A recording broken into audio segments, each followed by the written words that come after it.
کردین که اونم قدر توانایی تا نداشتین. وقتی که احمد شاه مسعود حق تنه داد اولین کار که کردی رفتی پانتون کابل بسته کردی و دوجا پوستی تا دوجا بردی و گفتی که هیچ کس حق پانتون رفتن نداره، خیمه ما در داخل کابل پانتون به خاطر که حق مرا نمیدی. شما وقتی که زورتان تا اون حد رسید تا اونم قدر کردین دیگه چی میکنی؟ اگر در ریاست جمهوری می بودی از او که بالاترش میکردی. ایجا نگو که ما نکردیم. اونم قدر تواناییت بود که رفتی پانتون کابل بسته کردی، خیمه زدی، در بین 8 تنظیم یا 7 تنظیم سگ ور در بین خود چسبیدن، 600,000 اردوی دکتر صاحب نجیب از بین بردین، سگ جنگی کردین، ملت کابل مردم کابل کشتین و از یادتان دوج ظلم نکردین، و از یاد مردم میره.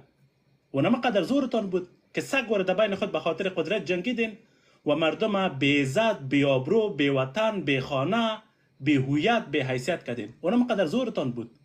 دیگه چی میکردین؟ افغان که باز دیورند معامله کرده و امرای افغان که در وقت ریاست جمهوری تام در دوحه میشیشت، او یک سیال داره در این کشور و تمام جهان سیال خود میشناسه که کتکی بشینه، کتکی گپ بزنه، کتکی معامله کنه، کتکی نکنه. تو امروز که او قدرت رسیدی گفتی که بیرق به زور سر بقبولانم، با زدان تفنگ بانم، و بیرق که روز در سر ریاست جمهوری بالا کردی، تو هم باز دست تانم جای تانم و هزارستان و ایران و خامنه‌ای و خمینیت خلاص، تو هم باز هر چی که دلت میشه بکو، ولی تا او وقت که نکدی ننال پیش ما. تا او وقت فقط در زیر دست اونمو هر کس که در اوجا حکومت میکنه فقط روز و شب تیر کنه مو به فایده است، خیر و خلاص. گریه در اینجا پیش من نکو که الله یک تفلک کشته شده، در اوجا میلیون ها انسان کشته شده. یک بم در قندهار در بین عروسی پرتاب شد، 110 نفر فکس در اوجا کشته شد. چپلق و چپلیش یادتان نمیاد که در ترونیوز نشان میداد که انبار چپلق و چپلی بود. تا بال بچه خودم قنداری رو شنیدی که صداش برآمده باشه؟ کی کشته نداده در این کشور؟ کی کشته نشده؟ یکی کس صدای خود نمیکشه، خب نمیکشه دیگه، نمیناله. یک تفلک سر در جلال آباد داعش را سر برید، قطارک سرایشان نمانده بود، از یادتان رفت. صدای کدام کسی رو شنیدی که بگویه؟ این رقم خود دیگه نمیشه. تا کی باز وقتی که انتقاد میرسه من خو کلابی میگم، هزارستانی میگم، لوچک میگم، لندغر میگم. نسل گفته توهین میکنین. 2 سال است از هر طرف. نسل کی است؟ خو نسل خو ما هستم. با تربیتان، با ادبتان، قلم به دستتان نسل گفته دو میزنین، دشنام میتین. هرچی از خود حد و اندازه داره. حوصله مردم به تنگ نکنین. ما سیال ما مردمای دیگه است، سیال ما کشورهای دیگه است. خود دو دم رای ما هر کس که خود قرار بده، باز خودتان میفهمین که چی رقم میشه. خیر ببینید، تشکر از احساسات. رسول بگزاد مهربانی بدر، یک ساعت از خودتان آرام شدی. بخیر باشی ملنگشه عزیز. سلام خدمت خودت، تمام کسایی که در بالا هستن و پایین لایفت هستن. بخیر باشی ملنگشه عزیز. ناله و گریه رو طرف وانیم، خودت میفهمی که من هیچ وقت ناله و گریه نمیکنم. خودت از آره هستی، نالشی نیستی، مسکین نیستی. این ما قبول. یک چیز دیگر هم براتون میگم. می دکتر صاحب رمضان بشردوست در بحثا داخل نکنیم و میفهمین که یک شخصیت ملی است، بسیار با دیگر شخصیت های سیاسی فرق میکنه. این را ثابت کرده. منظور پشتون را من مثال میزنم که در یک ختم مردم هزاره در کویته حضور پیدا میکنه و در بامیان اگر واقعا فکر میکنین که در اتفاقات کشور اطلاعات دارین، در بامیان برای پشتیبانی از آقای منظور پشتون هم تظاهرات برگزار شده بود، عکسایش بالا کرده بودن. خب از این هم بگذاریم. در سیاست بدون شک پشتون ها در رأس هستند، سیاست را بلد هستند، خب میفهمن، هیچ شک درش نیست. اما در طرف دیگر دستاوردهای مختلف را هزاره ها در رأس هستند، درش شک نیست. میفهمیم باید تصمیمات داشته باشیم و واقعیت ها را بیان بکنیم. دیورند، مسئله دیورند تایید میکنم که قرارداد است، فروش مادام العمری نیست. 100 ساله قرارداد شده بود، معاهده بود. این را من تایید میکنم. چیزی که عکسای خمینی رو گفتی سر چی همت عزیز. ببینید عکسای خمینی اگر بالا شد در غرب کابل تنها حزب وحدت نبود، حزبی بود به نام حزب حرکت اسلامی به رهبری آقای محسنی که از قندهار هم بودن.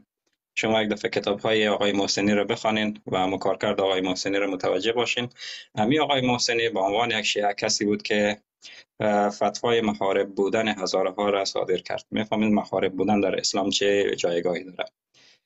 این آقا کسی بود که هم عکس خمینی را بالا میکرد، هم قصد داشت که غرب کابل را به یک لبنان دیگر تبدیل بکنه.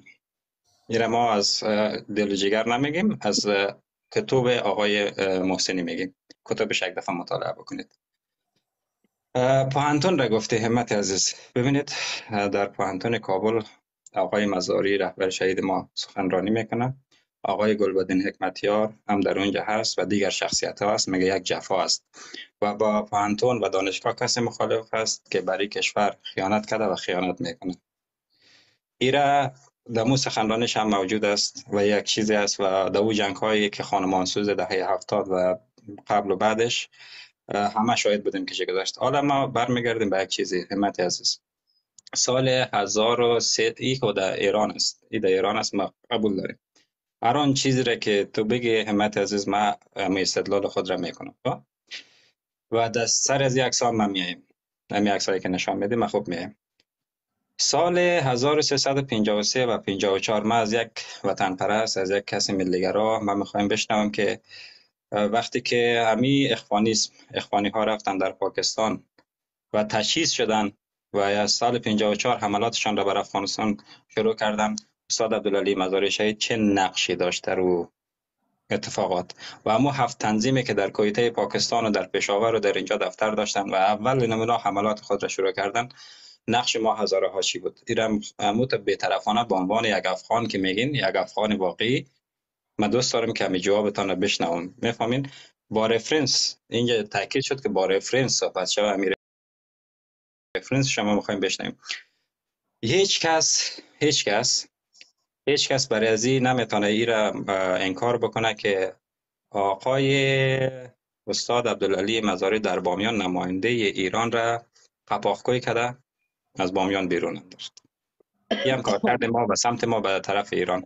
ما میفهمیم که ایران وقتی که شما سخنرانی‌های آقای احمدشاه مسعود را بشنوین که اینجا شعله سیاست بسیار با همین جهادی کلا مخالف است و جای خود را داره، هر کس چی خود را داره، ولی یک سخنرانی میکنه میگه که اگر در بامیان گندم روان میشه در جای دیگه این رقم میشه. اگر زیاد فلسفه گفتین همین اجازه نامه خمینی را برای مزاری نمیره بر ما اگر تشریح بتی سپاسگزار میشیم. یک زیاد فلسفه گفتی، یک فلسفه گفتی، امیر فقط تشریح بتی گمش کو دیگه. اجازه نامه آقای خمینی برای آقای مزاری، وقتی که شما در مورد یک استخبارات بزرگ صحبت میکنین، اجازه نامه 100 دانه اجازه نامه ما برای خود جور میتونم بکنم. جای دیگه اجازه نامه رسمی است و کسی انکار کردن نمیتونه. امور بر ما خلاص بسازین. ما فلسفه گفتین برادر بداره زیاد حوصله کردیم دیگه حوصله نیست. امور خلاصه بسازین. ببخشید حوصله نکنید. ما ایج حوصله هم نکنین، ایج حوصله هم نباشه. یک سر جارویت میکنم تا برسی به آخره. بسیار کارهای چیزا اگر قرار بری باشه که تهدید باشه و منطق و رفرنس نباشه، خب ما رفرنس هم میتیم، منطق هم میتیم، ویدیو هم میتیم، عکس هم میتیم، همه چیز. اجازه نامه خمینی رو بر ما بکن. اجازه نامه خمینی سگی که برای کسی اجازه بده و برای کسی اجازه نده. وقتی که خود تمام نظاری ها میاین ادعا میکنن که ما ایران بود که ما رو تمویل کرد، ایران بود که ما رو کمک کرد، ایران بود که این کار کرد، نقش ما هزارها در اونجا چی است؟ در اینی است که از نمایندهشان از بامیان گوش کن، نمایندهشان از ایران از بامیان قپاقگویی کرده بیرون میکنیم. حالا تو از یک اجازه نامه صحبت میکنی؟ این چه رقم اجازه نامه است که امی نمایندهشان قپاقگویی کرده از بامیان کجا تحصیلات کرد و کجا رفت و از کجا آمد؟ چی شده؟ مزاری کجا تحصیلات کرد، از کجا آمد؟ تحصیلاتش در افغانستان بود. تحصیلاتش در نجف بود. در کجا بود؟ تحصیلاتش در چارکند بلخ بود، در عراق بود، در ایران بود و در سوریه هم سفر داشتن. بله. والله خلاص که برو به سلامت که اینجا ما مزاری را مالا کشیدیم و میخوام در یک ویدیو خلاصش کنم. باشه تو که خیلی ادعا میکنی. من چند تا سوال کردم مگه جواب بدی. خب نه همین چند سوالی که من پرسیدم اونا رو جواب بده. اینا رو من میشنوم. جناب دکتر صاحب اول خوش آمدی و مهربانی. چرا اینقدر وقت میتین دوستای عزیز که بشینن اینجا؟ یک عبدالعلی کوچی، بچه حاجی خدایداد کوچی که از سرخرود ورس بامیان کوچ میکنه میره بر در مزار، در کوههای مزار، بعدها اونجا را تصاحب میکنه. او را اجازه میتین که در مورد از او فلسفه گفته شد. سلام برسه ملنگ عزیز حمید جان و دوستای عزیز دیگه که هستن، حمید جان و دوستای دیگه که در زیر لایو هستن. امیدوار هستم جور صحتمند باشین و در پناه خداوند یکتا باشین. فلسفه عبدالعلی کوچی را اگر ما بخوانیم، عبدالعلی کوچی یک سواد مطلق بود که گوسفند چرانی میکرد. بعد از گوسفند چرانی یک نفر به حاجی خدایداد میگه که بعد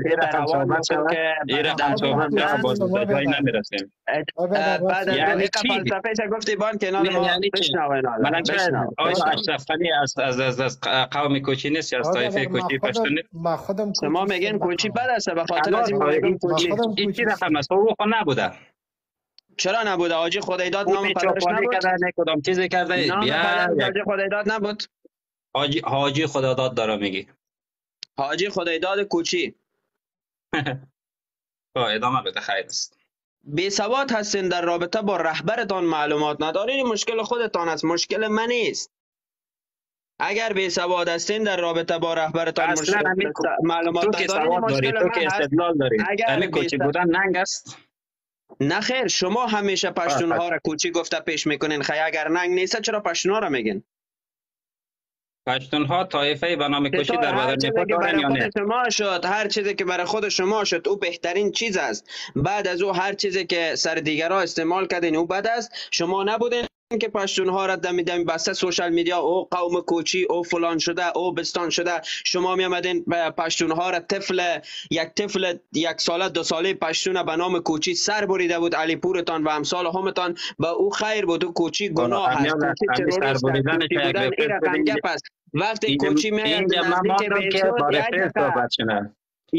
یک پشتون میاد به نام کوچی نزدیک زندگی میکنه، سر گردن طفل 1 سالش میبری که من ویدیو و عکس کل چیزش هم نشر کردم. کوچی بودن او وقت جرم است، تروریست است. حالا که ما میگیم عبدالعلی کوچی تو فشار سرت میاد. خب ملم از ده سوزش تو چرب کرده، برو ما اینجا گپ زدم میرم. بعد از او هموطنای عزیز، عبدالعلی کوچی که میرن در سرخرود ورس بامیان کوچ میکنن، میرن در کوههای مزار که بعدها در جایی که مزار هستن مهاجر هستن. از اونجا اینا یک نفر برای حاجی خدایداد کوچی میگه اینمی بچه بیوار روان بکو که بره درس بخونه.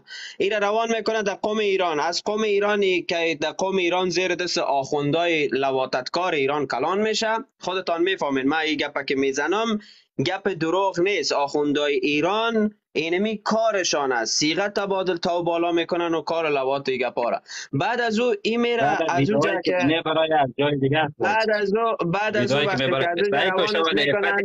روانش میکنن در عراق میکنن پیش خمینی. این گپا که زده میشه، این گپا که زده میشه با ضوابط داره. خمینی را اون بچه میخوانه جواب بشه به طبیعت در اردوی دوست مثل یک تا گفتن میتونم کنی مجبور لای فقط کنم. نه خب من حق دارم. همه فلسفه گفت ما حق داریم که نقد بکنیم. نه بالکل جناب که کم مونده بود اینجا مزاری را برای ما خدا جور بکنه، شهید جور بکنه، فلان جور بکنه. خب ما هم حق داریم نقدش بکنیم یا فقط دوست دارن اینا بگوین و نشنون؟ یک کوتاه دکتر صاحب مرا یک اجازه بده. ببینین دوستا، ما 2 آپشن دارم. یا باید شما صحبت کنین بر رقمی که میکنین بیادر من چیزی گفتن نمیتونم اردوی دوستم هستین، یا لایف باید قطع کنم دیگه. اینا لار آپشن را که شما خوش میکنین و نموسه ایست. من اینجا در چارچوب نه توقعات داره سیست. ما بلش میکنیم در توقعات ایار باشم. من اینجا پاسخدهنده هستم. خلاص هیچ کدام گپی دیگه نیست. ما میخوایم بحث عبدالعلی را جمع بکنیم. دکتر اول خب علیکم سلام، خوش آمدی. همین خلاصه گپای دکتر ما میگم، چون دکتر یک قسم گپ میزنه که در مزاج است که هیچ کس خوش نمیخوره. نمی حقیقت پدرنالت نمیته چیزی است که بگویی مرم خوشم نمیخواد. حقایق دکتر میگه بسیار تند میگه. اما یک گپ ما براتون بزنم، خلاصه گپای شوالیه. وقتی که میگه ما مخالف به 7 تنظیم هستیم، وقتی که میگه ما مخالف با اونمو مجاهدین هستیم که در بین یکی دیگر سگ جنگی کرد، هر کسی که از اینا دفاع کنه طرف واقع میشه. اینی از گپ شوالیه. خلاص هر همین کسی که جان بخواد نمیگه. دفاع پس کنه، وقتی که تکفیر من کنه. بر جهادی های قوم خودم رحم نمی کنم، باز اجازه میتم که یک برادر مغول ما بیا پیشوری ما استاد شد و صفت خودش بکنه به خاطر قوم پرستی خودش در دهانش میکوبیم، اجازه ای را نمیتیم. ما نجات پرست نیستیم، فاشیست نیستیم. حالا هر نجات پرستی بالا شو همین رقم گپ است. خلاصه گپ خلاص میکنم گپ من. اسکرای عبدالعلی کوچی تمام ویدیوهایش هست وقتی که استارت میشه الله اکبر الله اکبر خمینی رهبر، عکسای ویدیوهای عبدالعلی کوچی است که زیر عکس خمینی گپ زده رایست، سخنرانی کرده رایست، از عبدالعلی کوچی است و تمام مهمات و دیگه عبدالعلی کوچی توسط از او میه و خود مسعود هم اینجا میگه. من خلاص میکنم. پیشتر یک نفر دیگر من نمیخواستم علیه از اینا تاخت تازی داشته باشم. پیشتر یک نفر که حمید جان بس داره آمده میگه که زبان دری یا فارسی از لوحه ها حذف میشه. برادر عزیز، من برات میگم تو یک برادر هزاره ماسی با کمال عام تامی که به تو احترام دارم. من اینجا به عنوان یک جوان دری زبان میتونم از زبان خودم پاسداری بکنم. من میتونم در مقابل بسته دنیاش استاد شوم از زبان خودم که دری هست و که تو را فارسی میخوانی از اون من میتونم دفاع بکنم. وقتی که من یک چیزی را حق میبینم و خودم از زبان خودم دفاع میکنم، تو کدام پایپک جز که می اینجا یخن حمیده میگیری که ولی چرا لغات فارسی یا دری از دروازه پانتون ها حذف شده؟ تو را چی؟ سر پیاز کون پیاز، تو را چی؟ زبان ما هست به عنوان یک دری زبان، حق دارم که صدای ما بلند بکنم یا حق ندارم صدای ما بلند نمیکنم؟ لطفا در این چیزا مداخله نکنین. من خلاص میکنم همینجا گپای ما میریم سر موضوع اصلی. همت جان و همچنان ملنگ جان، من دنبال همی رهبر تاجیکا میگشتم، گفتن که ملنگ شده رهبر تاجیکا. ملنگ جان راست هستی گپ؟ بله صاحب. تو خودت رهبر تاجیکا هستی؟ در تیک تاک بله صاحب، چون یک تعداد لچک و لندغر اینجا کار خراب کردن، دو میزنن، اونا رو ما میخوایم از رهبر عمومیشان از کجا پیدا کنیم؟ رهبر عمومی ندارن. بیادر یک دانه داشتن در تیک تاک آمد نه و بیننده خریده، 13,000 نفر بیننده خریده، 100 نفر که پایین برین در چیش کسایی که فالوش کرده کلش هندی بلوچی و بیادر افریقایی و چینایی. رهبرشان فعلا فالوور فکر میخره، دیگه رهبر ندارن، بیچاره که بی رهبر هستن. حالا خود رهبرشان هستی؟ ما در تیک تاک هستم سی. بله. خب ما به نمایندگی از ملت افغانستان جنبش ضد اشرار آمدیم برای خودت، مخصوصا برای خودت از آینده گپ بزنیم، مهربانی، و پیغام آینده را براتان برسانیم و براتان ای را بگوییم که شما در بد راه پایتان ماندین که آخرش نابودی است. میفهمم سر. در گذشته جناب کلکانی پای خود ماند، شاید رهبریت از بین رفت، ولی آل مطلب فرق میکنه. دیوارهای افغانستان به طرف شما تنگتر شده رایی است. فاشیستگری هایتان، قوم پرستی هایتان و امثال هم کارهایی را که ملتتان انجام داده، این کارها شما را به انزوا کشانده. این دفعه نه تنها که از چارچوب سیاست حذف میشین، بلکه از تاریخ افغانستان هم محو میشین. در گذشته اگر مثلا تنها رهبرایتان حذف میشد، آل بیخی خودتان حذف میشین، چون خودتان که افغان ها زدین و افغان ها یک پیغام واضحی را داره. گام اولش ما برداشتیم و اونمو گواه ازی بود که روز به روز در حال نابود شدن هستید. چنانچه میبینین که خودتان گفتین او رهبرای دیگه که قبل از تو بودن جناب ملنگ کشیده شدن به تیک تاک، آل در تیک تاک لایف میرن و وضعیتشان تیک تاکی شده و رهبرای دیگه شان که حتی تعداد زیادی جمع میشن در فیسبوک لایف میرن، اونا لایف های فیسبوکی شدن، یعنی فیسبوکی شدن، مثل عطا محمد نور و کسای دیگه. و من جمله در سطح افغانستان، ملت افغانستان هم قدر جرأت پیدا کردن که در دم رویتان استاد میشن و دیگه رهبرایتان مورد تمسخر قرار میتن و امثال همش. یک چیز ما میتونیم درس بگیریم و از این طرف داخل سیاست افغانستان حذف شده رایستین. افغانستان رو به تنگ شدن از برتان و اگر بخواین این رقم ادامه بتین نابود میشین. دو راه در پیش رویتان است. یا ای که آم تام خانواده بزک خلمی را کنار گذاشته و بیاین بگوین که پشتون هم نور چشم ماست و امثال هم برابر که ملت افغانستان زندگی بکنین، و یا آپشن دوم انتخاب بکنین که از صف تاریخ افغانستان خو حذف میشین و میشین، از صف زبانی هم حذف میشین که بعدها میرسه، و همچنان از داخل افغانستان هم رفته رفته تبدیل به یک مهاجر مطلق میشین. اینها همه چیزش بماند به کنار، زمانی میرسه که هیچ افغان دیگه که شما رفت آمد نکنه، و یا شاید یک زمانی برسه که هر جای گیر بکنن یک پس گردنی هم بزننتان. اینی دو تا راه هسته و امیدوار هستم به ملت خودت که رهبریشان میکنی ملنگ جان، اینمی دو تا راه را تشریح بکنی و از نگاه عقلی و فکری برشان، دیگه خودت یک رهبر هستی میفهمی، این را تشریح بکنی که یکش انتخاب بکنن، راه نابودی و یا راه ای که در کنار مردم افغانستان زندگی کنن. جناب دکتر صاحب، صحبتایی که شد پیشتر رسول بگزاد خودت هم هستی، هر دوی دوستم هستیم، خدای ناخواسته کدام سوی تفاهم نشه که ولی ملنگ آرام خود گرفته بود و بعض صحبت ها شد. یک مسئله انشالله اون مسئله واضح است. مسئله جناب دکتر صاحب درباره رهبریت، وقت ما دیدم بیادر که رهبرای از این مردم آمدن داخل تیک تاک بسته کنگری خود آوردن، حتی فالوور خریداری کردن، دیدم که بیکس شدن و یک تعداد که به نام تاجک میاین و مردم تحقیر و توهین میکنن، هزاره را میلگانن و ازبک می لگانن و دری زبانا را میلگانن، پشتونا را میلگانن، هیچ کس نمیمانن. من مجبور شدم چون این مردم به رهبر مانده بود، رهبریت از اینا را به گردن گرفتم و خواستم که نمی طبقه پی جی آر و نمی خانواده مسعود که خودت من حیث بزرگ خلمی ازش یاد میکنی، اینا را بیادر ما اصلا از قوم تاجک او روز کشیدم. اینا دیگه تاجک نیستن، خانواده مسعود هم دیگه تاجک نیست، اینا یک تعداد مهاجرین هستن که از پولاب تشریف آوردن. جناب دکتر صاحب، اینا باید دست و پای تمام اقوام افغانستان ببوسن و اول از خودت باید ببوسن، چون زیاد برشان تشریح کردی و اینا نفهمیدن. اینا جناب دکتر صاحب، ما این صحبتایی را که کردیم کاملا متوجه از این گپا هستم. جناب دکتر صاحب ببینین، اولین چیزی که اینا گرفتن بدنام ساختن، اگرچه زیاد خوشنام هم نبود، خو خیره به آخرین درجه احمد شاه مسعود بدنام ساختن و عکسش گرفتن بیخی متنفر ساختن. بعدا آمدن سر نام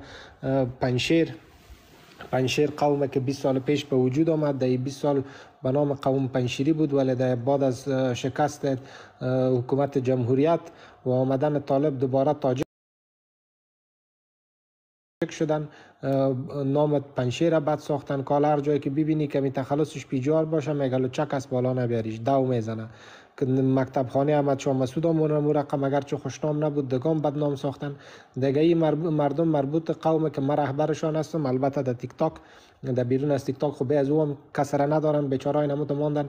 دیگه در تیک تاک نمی رهبریت شما گرفتیم و برای این مردم میگم که باید دست و پای تمام اقوام افغانستان ماچ کنین، مثل سگ باید زیر پای تمام اقوام افغانستان بفتین. اولین مزرعت خواهی را که میکنین باید از تاجکا کنین، بگوین که بدر ما مردم که کارا را کردیم دیگه از این کارا نمیکنیم و نمونجا بنالین، باز برین بیادر در سمت شمال هر قوم که زندگی میکنه، هر ولایت را که خور مادر گفته دو زدین، زیر پای از او لول بتین، خدا در زمینا بزنین، باز بیاین ولایات مرکزی خدا برشان در زمینا بزنین، باز بیاین در پیش اوغانا باز خدمتتان میکنه دیگه. جناب دکتر صاحب، ملنگ جان قبل از اینکه فلسفه گفته شوه، یعنی این برادر ما دوست داره زیاد لکچر بته و فلسفه بته و یک گندیده را پاک به برابر ما نشان بده، یک ویدیو را نشان میتم که دیگه هیچ وقت کسی چنین ادعایی را نکنه. یک ویدیو کوتاه هست و او را اگر اجازه تان باشه نشر کنم. من تصویرتان کلان میسازم.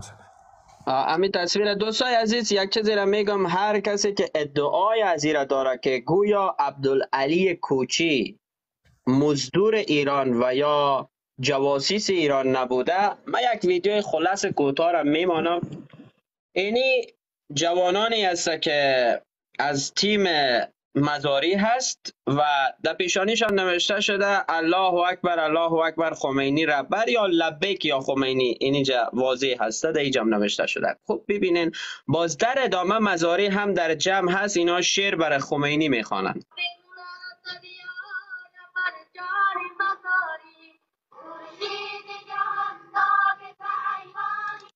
اینا میبینین اینجا خمینی همه چیز نوشته شده. اینا میریم ای آهنگم برای مزاری خوانده شده.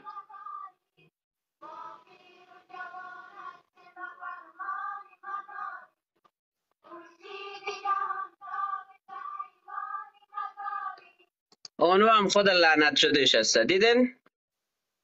دیگه امیدوار هستم کسی اینجا ادعا نکنه که این جناب منفور جاسوس نبوده. و البته اینجا عکسای خمینی هم هست. اینا یک کمی بانمی طرف، اینا عکس خمینی لین شده هم اینجا هست.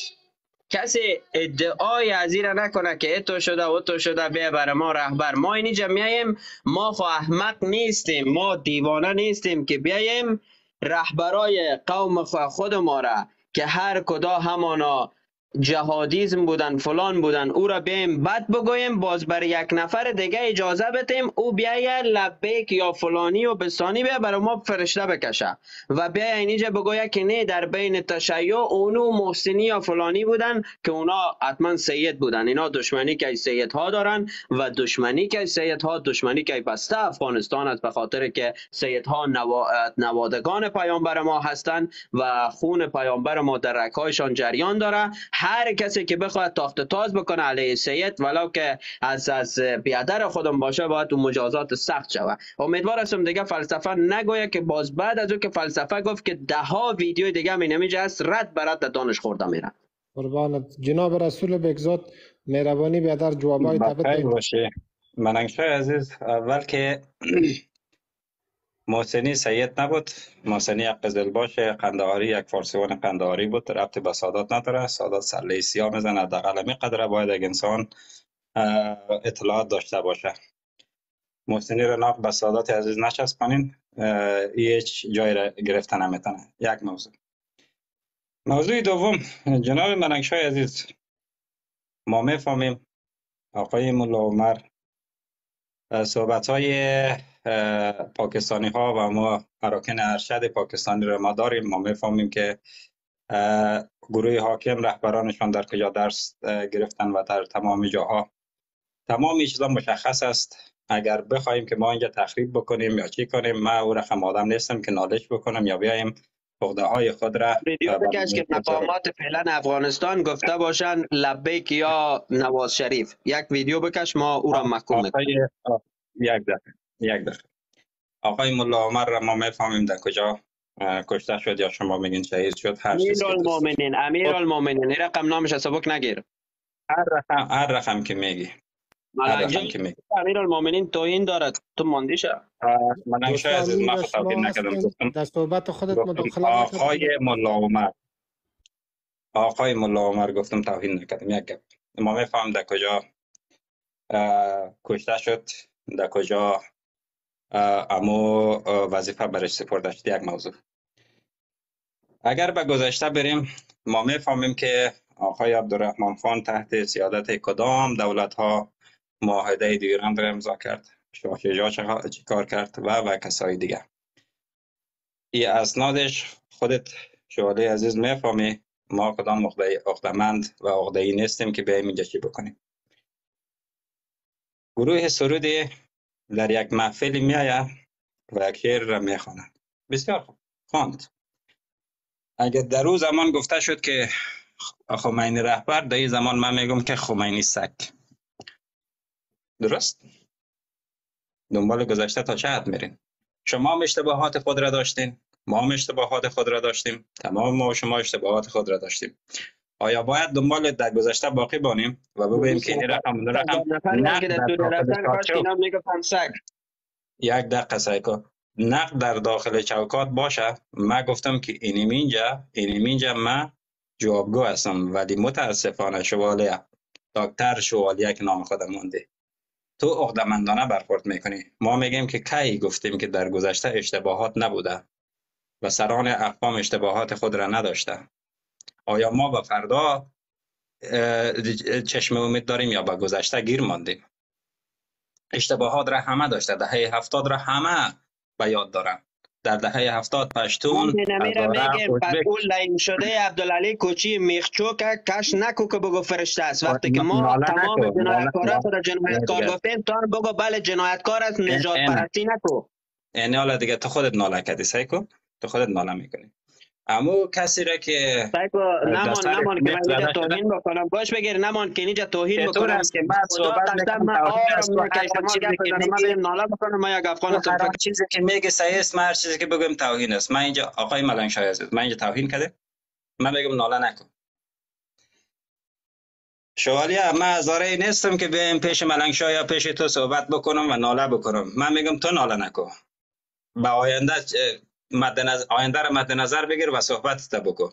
مزاری برای مردم هزاره رهبر است. هر آن چیزی که هست. تو مغل میگی، تو هر آن چیزی که میگی بگو. هیچ مهم نیست. آیا با جفجف سگ دریا نجس شده؟ نه بچم نشده. خب گوش کن. تو هر آن چیزی که میگی، اینم اینجا من صحبت‌های تا گوش کردم و اینم اینجا گفتم من میمانم، من فریاد بیسود نیستم، من اینو آن نیستم که فرار بکنم. من اینجا میشنم صحبت خود را میکنم. جناب استاد شهید عبدالعلی مزاری برای من همه چیز است. چه بخواهی چه نخواهی. منکر شدن نمیتونی از دیگه. ولی ما بازم با مون نزاکت وطنداری ما میگیم که خیر است. گذشته ها اشتباهاتی بوده و آینده را ما و شما درست بکنیم. آینده را مد نظر بگیریم. ما بیایم مثل خودت اختمندانه صحبت بکنم. به خدا قسم ما میتونیم بگوییم که اولین توی بچه که برگزار شد در قندهار بود، در لوی قندهار بود. یک دقیقه منطق، یک جرأت از شرافت و غیرت در کجا رفته؟ وقتی که من میگم تماما اشتباهات را خود ما داشتیم، شما داشتین، همه داشتن، همه سران اقوام افغانستان داشته، خود داشته دیگه. خود گپ که نمیرسی عقده‌مندانه برخورد میکنی، خود جای خود داره. یک گپ است. من چی میگم؟ خوب گوش کنید. امروز که ما و شما اینجا صحبت میکنیم، کدام فرزند هزاره آمده گفته که سپاه پاسداران بیا بندهای افغانستان را با موشک بزن؟ وجدانتان و موخردتان. کدام فرزند هزاره آمده گفته که افغانستان نباشه و نمیفهم دیگه و باشه؟ منطقتان در کجاست؟ اگر قرار باشه ما در بحث حاضر میشیم که شما به عنوان فرزندان وطن به آینده افغانستان فکر کنین، این یک گپ جداست. ما میگیم نوش جانت، نقد منطقی در داخل چوکات داریم، ما جواب دهنده هستیم. ولی این که بیاین عقده‌مندانه برخورد بکنین، این راه حل نیست. این باعث از این میشه تو بیا به عبدالعلی مزاری شهید توهین بکن، تو بیا ایرا بکو، تو استدلال نداشته باش و تو فقط ویدیو چالان که چی کو، وگرنه من میتونم که ویدیوهای را بالا بکنم که از تمام چه عکسای را بالا بکنم که زنجیر در گردن نفر است امروز آمده در افغانستان سیاست میکنه. نکنین این کارا را. اگر واقعیت شما فرزند از وطن هستین، اگر واقعیت به وطن باورمند هستین، به نوامیس ملی باورمند هستین، از عکس مش نشان دادن و عکس این نشان دادن، عکس او نشان دادن، شوالیه خوبه میتا این ملنگ شاه است در گپ میرسه، خودت نه. یک چیزم برات میگم، اینا باعث میشه که اونمو بچه هزاره بفهمه گپ در کجاست. تو نفرت پراکنی میکنی، ولی ما مد نظر به همون نوامیس ملی را مد نظر میگیریم و میایم اینجا صحبت میکنیم که به اقوام نزدیکی پیش بیاد. تو برای من میگی که نسل مغول، من برای تو میگم بیا تو ما و تو در کنار همدیگه بشینیم و از تاریخ صحبت بکنیم و امور رفرنس تصویری تاریخی را برای یکدیگر نشان بدیم که ببینیم که تو در کجاستی، من در کجاستم. تو میگی در زبان کدام شنق بالانی است؟ کدام قوم است؟ در افغانستان چرا تثبیت نشده؟ چه در دوره آقای اشرف غنی احمدزی، چه در دوره آقای کرزی؟ در زبان کدام شنق بالانی؟ کل ما همی کسایی که هزاره، ازبک، تاجیک، سادات، قزلباش، بیات، اینا کلگی در زبان است. ایماق. یک دقیقه اینجا اگر زیاد ما تو بس بکنیم ملنگ لایو خود بند میکنه و نمیخوایم لایو بند شوه. لایو خوب پیش میره ولی ما توهین نکردم. دیگه ادامه میدیم. ما تو یک جای ادامه میدیم. یک جای دیگه بگو. ما کوتاه ما میگم یک چیز دیگه عرض سبب کنم که دکتر ملنگ صاحب بلاک اجازه خود باشه. بند میکنم. من به خاطر ملنگ میگم هر دقیقه دم کلکش میره و پس میاد، میره و پس میاد. نه بفهم یک تو ناراحت شد، کوتاه نه بفهم ناراحت شد. مرا اجازه بده جناب دکتر صاحب. 3 بار بیادرم آوردم داخل باید کنفرم کنی ولی کنفرم نکردم به خاطر که بزرگوارا اینجا شیشته یک مسئله دیگه جناب بگزاد صاحب نقد را که سر بعض افراد اشخاص کردیم مربوط از نگاه قومی مربوط دکتر شوالیه نمیشه. در اینجا ما من حیث یک پشتون به خاطر کردویتان دوستم هستین قرار شیشتیم هر کار که دقیقه یکی دیگه میکنین او را بیادر بکنین. ما کار ندارم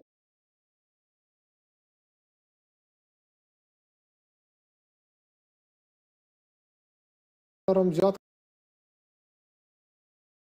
است که خودش خدا در زبان میگه دیگه که شما چی میگین او را نمیفهمم دیگه شما ملنگ شای عزیز، مهربانی کنین. ملنگ من شای عزیز، میفهمم که چی میگی فقط اشاره کردم. با امو نزاکتی که بین ما و شماست، با امو نزاکت در زمان ببینید من خودم یک هزاره هستم ولی برای همه جناب اشرفانی به خاطر از اینکه یک عسکرش هستم احترام قائل هستم. تا حالا ندیدن از زبان ما که همین آدم را خوار و مادر و ناموس و نمیفهم چی کرده باشم توهین کرده باشم.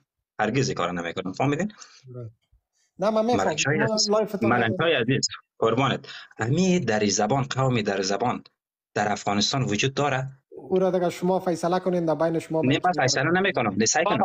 قوانین نافذ کشور موجود است. در آنها بحث بکنیم کدام ایرادی نداره. خودت لایوت نمیگیری، دقت نمیکنی.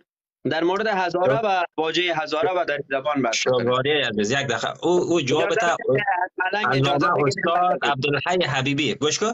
علامه استاد عبدالحی حبیبی جواب تا داده. این چیز در دو گپ نرو. خب اجازه بده که هیچ وقت جایگاه در جایگاه استاد عبدالحی حبیبی نیست. ما تو بحث میکنیم، اگر اجازه ندم استاپ میکنیم. درست است ملنگ جان؟ اجازه هست؟ خودت چی میگی؟ والا برادر مقصد در این بین من بی‌طرف هستم. شما اگر میخواین اردوی دوستم هستین رفیقم هستین، اگر میخواین یا الله، اگر نمیخواین مقصد دوستایی که در لایف هستین ما در بین یک سوال شوالیه یک چیز برات میگم، یک چیز برات میگم. همین بس بسته شد. باور کن کجا آمده، از کجا گرفته شده و از چه تاریخ آمده، در کدام منابع تاریخی آمده. فقط در رابطه با این تا معلومات بده که من فهم تو را محک بزنم، بعد از او باز ادامه میدیم. بخیر باشه. جناب اول یک صحبت بفرمایید. مرا شما دو نفر که مربوط قوم ما نمیشین، اردوی تندیوال ما هستین، وطندار ما هستین، دمی پیشروی 600 نفر مرا یک برات بتین بگو ملنگ شاه در این بین کدام دخالت نداره دیگه خدا کنه بخورین یکی دیگه. بخیر باشه. اینجا بس یک دری زبان از قوم دره ها هست و که یک برادر مغول ما و به هیچ عنوان به کسایی که داخل لایف هستن، ملنگ جان و این ملنگ دیگه و همچنان همت حمید جان و به هیچ کس دیگه مربوط نمیشه. فقط ما رسول بگزاد خودت هم یک تایید کن. هر چیزی گفتیم از خود ما نمایندگی کردیم. قربانت رسول بگزاد. بحث در بین یک هزاره است، یک قوم بزرگ و رفرنس صحبت های آقای الکوزی دورانی قوم دوم در افغانستان است و بحث با یک کسی که مجهول الهویه است و اصلا امید در زبان قوم در افغانستان ثبت نیست.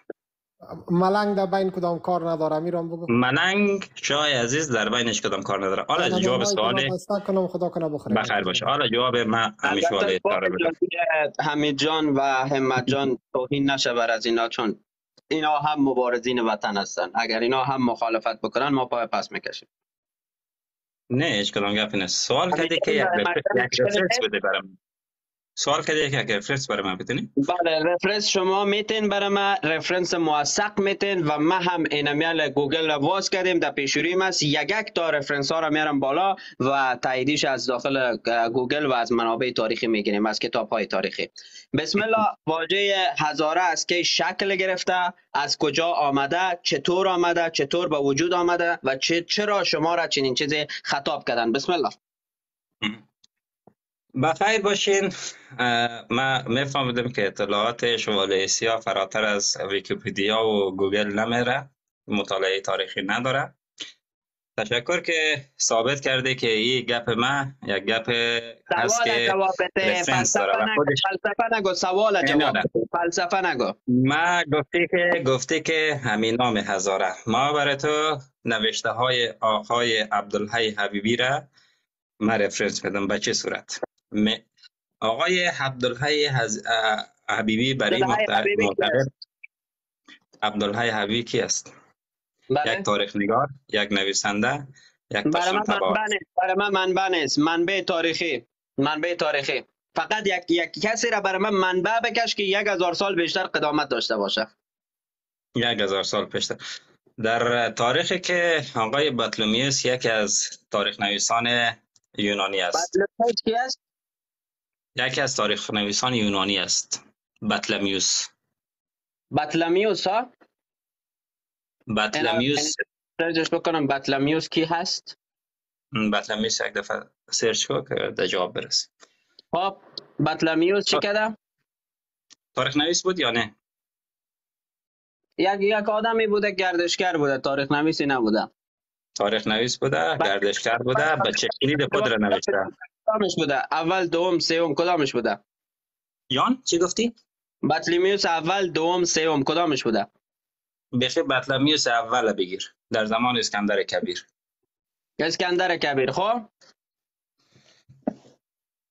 از ناب اپگان، پکتیس و پکتون آبگان نام نبره. گوش کن دیگه، یک دقیقه گوش کن دیگه. تو که اینی رقم گپ بزنی، اینی رقم دنبال کتابش به نام چی است؟ کتاب بطلمیوس به نام چی هست؟ کتاب بطلمیوس به نام چی است؟ به نام شوالیه سیاه، یک متعصب کرده. جواب نداری، میبینی پنچر. خب که نام کتاب رو میفهمی، درست است؟ خب اینا تو امی گپ تو درست. یک کتاب داره، یک دروغ تو درست. بیا برای کوزه دورانی و در تاریخ بطلمیوس در مورد واژه. بیا تو که دکتر میگه خودت، تو که برای ما خود دکتر جور کردی. بیا امی بطلمیوس در مورد آپگان و اوزاله چی نوشته کرده؟ بیا برادر عزیز گوش بگیر. ما یک شخص دیگه هستم. ما الکوزه دورانی بی سواد نیستم برای تو یک منبع بکشم. الکوزه دورانی هم تو بی سواد. منبع ما بطلمیوس نیست. الکوزه دورانی هم تو بی سواد. همین کتابش نام بگی بسم الله. در غیر او صورت تو یک بی سواد هستی، نسلت بی سواد است، در مقابل ما زانو زدی و من دیگه کدام بحثی که تو ندارم. تو یک مشهولی هستی که خود را در زبان معرفی میکنی. تو یک مشهولی هستی که خود را در زبان معرفی میکنی. نه قوم داری، نه صفت داری، نه کدام چیزی، نه نام داری، نه نشان داری در افغانستان. تو اینجا سر ما گپ میزنی و با صحبت خودت میگی تو هزاره. توی در زبان در کجای افغانستان جایگاه داری؟ تو از کدام قومه؟ تو یک شخصیت مجهول. تو اینجا آمدی که بحث بکنیم با ما برای رفرنس میدم که بطلمیوس تاریخ نویس عصر اسکندر کبیر بوده. تو برای من اینجا صحبت میکنی؟ تو یک انسان مجهول، تو یک آدم متعصب. به نامش چی است؟ کتابش به نام چی هست؟ کتاب شوالیه متعصب مجهول الهویه. بله، اینی سواد یک مغول است. ادامه بده. من نام کتاب گفتم. امثال همش. خب ملنگ جان این نفر شکست خورده و ملنگ جان در حساب تاجیک شکست خورده. همه تاریخ بطلمیوس خود نامش نیست، نام شوالیه متعصب است. من یک 10 بار خواهم تکرار کردم. من که تو دیگه بحثی ندارم. تو یک بی سواد هستی. تاریخ بطلمیوس نام نیست. تاریخ بطلمیوس نام نیست، شوالیه سیاه است. صحیح است. گوش بگیر. نام نیست. یک دقیقه اجازه بده، وقتی کم آوردی دیگه خیزک نزن. نه تاریخ بطلمیوس نام نیست، دیگه چی است؟ صحیح است. جناب یک دقیقه. امو الکوزه دورانی بی سوادتان که برای شما تاریخ جور کرده اونمو را پیش من روان بکنین، یک روز درس بخونه و این غلطا را نکنه. سعی کن. من برای چه میگم شما تو در لینک چپ جناب الکوزه دورانی نمیرسید. اما پیغام چپش نمیرسید. حمید جان با اجازه تان من از پیشتان مرخص میشم. این سواد کافی نداره و سوال مرا جواب داده نتونست. همین تاریخ بطلمیوس نام کتاب نیست.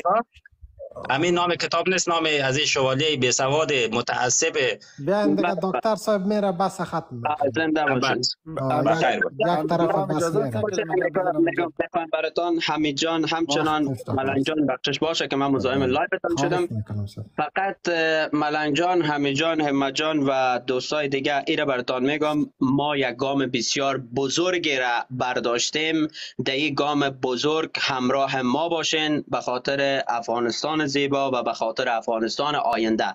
بعضیا نوشته میکنن فرارکت من نمیال 2 ساعت دیگه میشینم اینجا میگم نام کتاب بده ای جوان نمیفهمه. باشه یک دقیقه دکتر یک دقیقه او بدر همین کسایی که نشته میگن دکتر فرار کرد، اگر شروع کردم باز از تیار هم اندازمتون.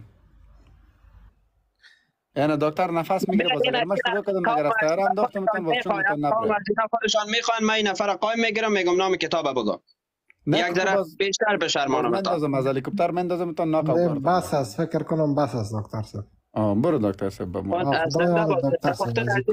سواد ندارن متاسفانه ای برادر هزاره ما سواد نداره و دیگه اونا مجبور هستن دیگه کم آوردن دیگه. خیره. ولی یک سوال دیگه نام کتاب نام داره یا نداره؟ اگه داره بده که من اینجا ادامه بدم، اگه نداره که من برم. فکر کنم زنگ آمده برش. زنگ آمده. کدام بدبخت منبع برش داده رایست. درست است. خداحافظتان. بخیر باشی دکتر صاحب. من میگه لالا ملنگ اگر مگه جړان کده پلار ده هم پوار ده. والا خود درک میکردی دیگه که صدای خود هر طرف میکشید وضعیتش خراب میشد. کلگی آرام شیشته بوده. دقیقاً. من اینجا کلمه گپ میزنم، البته یک کلمه ما یک 15 دقیقه وقت میگیره. خدا یارت. برو 5 دقیقه گمش کو از 15 دیر میشه. 5 دقیقه هم زیاد است. من خوب بسیار کوتاه میگم. من جسور صاحب چی هم آمد. حمید جان عزیز برای من زنگ آمد گفت از لایف پایان شو. این گپ است نه؟ خیر است. ما یک گپ براتون میزنم دوستایی که اینجا هستین، اینمی 600 700 نفر که هستین. برادر قند شما مصروف باشین به تیک تاک. دین در سر کله که دیگه تون اینمی ازاره و تاجک و پشتون و ازبک تیک تاکی را میگم. دین نموت در کله که دیگه تون ما ملنگ شاه اینجا بچهای گاکای ما در افغانستان است. ما حکومت شما اینجا تیک تاک یک کشور جور کرده. ما سیاست میکنیم بگو شما جان کنین. شما میایین در داخل تیک تاک یک کشور ساختین. یک رقم او برادر دمی تیک تاک بخی ما باخت. افغانستان ته راځي که نه راځي موږ خو هلته حکومت لرو. موږ هلته ټول اقوام یو بل سره ژوند کې پیرخانه قربان سلامت بشي جسور جان. هلته افغانستان هزاره تاجک پښتون نه لري، ټول یو بل سره لکه ورون غوندي ژوند کې. او هلته موږ حکومت کوو. موږ چې وایو افغانان، حکومت د افغانانو په لاس کې دي. هلته مجاهدین راغلي دي. اول ته افغانستان همدا اوس پرمختګ داسې شایسته پرمختګ را روان دی هلته په افغانستان. هلته ټول مجاهدین راغلي دي الحمدلله. ټول مسلمانان هلته راغلي دي. بس دغه ټیک ټاک ستاسو موږ بیخي نه ټیک ټاکي یو، نه پلار مې ټیک ټاکي و، نه مور مې ټیک ټاکي و، نه زه خپله ټیک ټاکي یم. تاسو په همدغه ټیک ټاک ګوره دلته ازرستان